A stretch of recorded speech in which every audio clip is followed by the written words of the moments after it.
In an Ironman, even a half Ironman, I'm absolutely petrified.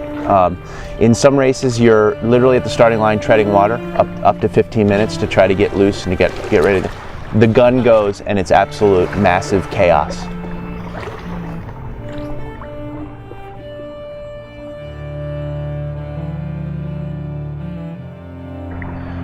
I've crashed on my bike twice. One accident recently was pretty serious. I got hit by a car from a driver who was texting.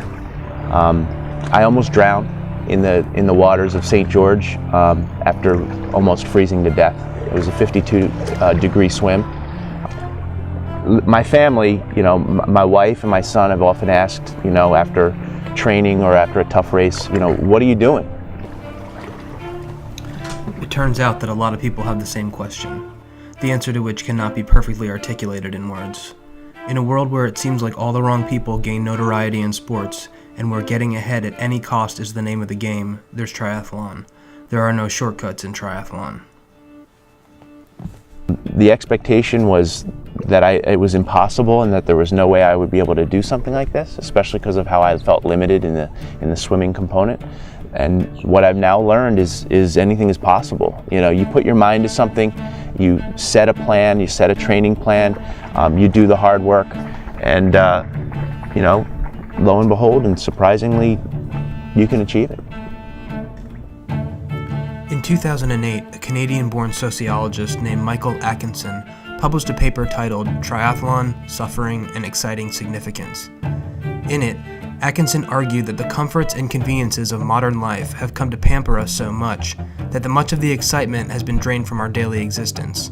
Our bodies are so coddled that we crave physical challenges. On top of that, we have grown mentally soft, and we know it and vaguely despise ourselves for it. An average week of training for an Ironman involves 10,000 meters of swimming, 200 miles of cycling, 30 miles of running, and it is a time-consuming sacrifice. Every triathlete will tell you, though, that it's more than worth it.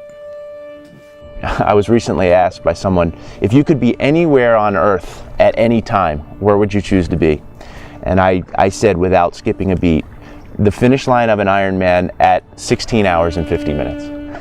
The 10 minutes before the cutoff is when you really see the stories. You see the priest who's doing an Ironman of all things, running crooked down the chute and crossing that finish line. You see the person who lost 100 pounds in training, got their life back and is crossing the finish line. You see the single mother who struggled with addiction, running down with her arms up, crossing the finish line with her child, sitting next to you as you're banging on the wall, congratulating her as she's achieving her dream and her goal. So it's a pretty heavy moment. It's a moment of agony and ecstasy. I find it to be extremely spiritual. Throughout the race, I rely on God and I rely on my faith, not just to protect me and to get me through it, but also to remind me as I'm competing and as I'm putting myself through that, to give me light and perspective and insight on really why I'm doing this and how this is helping me mind, body, and spirit-wise. So there's a huge spiritual and soul component to this training that goes into it. I wouldn't trade it for anything, but I can't explain the fear and what somebody goes through leading up to and at that very moment the cannon goes off and off you go on a 140-mile Ironman. With over 100 races under his belt, including 10 half marathons, 4 marathons, 4 half irons, and 3 full Ironmans, John's attitude towards training remains steadfast, a testament to the intangible benefits he's gotten from the sport.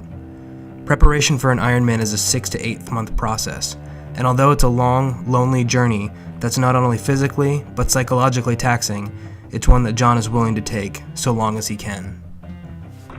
I just feel that if there's ever a moment where I think about quitting, or I think about retiring, or I think about that moment where I don't put the date and the name of the race on my mirror and look at it every day, is the day that I'm admitting to myself that I'm on the path to dying.